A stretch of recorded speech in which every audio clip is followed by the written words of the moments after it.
आणि यानंतर ब्रेकिंग बातमी पाहूयात। हिवाळी अधिवेशनाच्या पार्श्वभूमीवरती सुरू असलेल्या पैशांच्या उधळपट्टीवरून मुख्यमंत्री फडणवीसांकडून सार्वजनिक बांधकाम विभागाच्या अधिकाऱ्यांची खरडपट्टी काढण्यात आली आहे। नागपूरच्या रवी भवन इथल्या कोणत्याही मंत्र्यांच्या बंगल्यावरती 35 लाखाच्या वर निधी खर्च करायचा नाही असे निर्देश हे फडणवीसांनी अधिकाऱ्यांना दिलेले आहेत।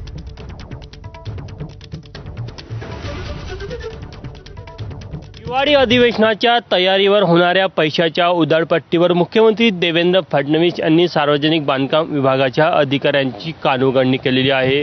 विशेष करून रवी भवन येथे जे मंत्र्यांचे बंगले आहे, अध्यक्ष उपाध्यक्षांचे, सभापती उपसभापतींचे जे बंगले आहेत त्यांच्यावर जे खर्च केला जात आहे त्याला घेऊन मुख्यमंत्री देवेंद्र फडणवीस यांनी तीव्र नाराजी व्यक्त केलेली आहे। विशेष करून जर आपण बघितलं तर हा विधानसभा अध्यक्षांचा बंगला आहे आणि या बंगल्याची जी डागडुजी आहे त्यावर साधारण 1,25,00,000चा खर्च हा अपेक्षित होता आणि त्याचं काम देखील सुरू झालेलं होतं। मात्र एकीकडे राज्य सरकारकडे अनेक आर्थिक आव्हानं असताना कुठेतरी मोठ्या प्रमाणामध्ये पैशाची उधळपट्टी होत असल्याचं जेव्हा मुख्यमंत्री देवेंद्र फडणवीस यांच्या निदर्शनामध्ये आलं तेव्हा त्यांनी काल बैठक घेऊन विशेष करून सर्वच बंगल्यांची जी खर्चाची मर्यादा ही 35 लाखावर आणलेली आहे।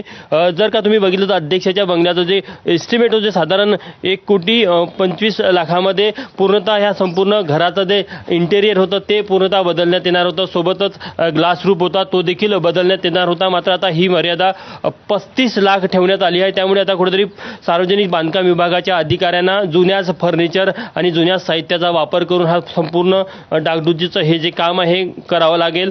मुख्यमंत्र्यांनी या संपूर्ण घटनेला घेऊन तीव्र नाराजी देखील व्यक्त केली आहे। सर्व बंगल्यांची डागडुजी ही 35 लाखाच्या आत करावी लागेल आणि अशा प्रकारच्या सक्त सूचना मुख्यमंत्र्यांनी सार्वजनिक बांधकाम विभागाच्या अधिकाऱ्यांना दिल्या आहे। कॅमेरामॅन मिथुन आदवणेसह तुषार कोहळे, एबीपी माझा, नागपूर।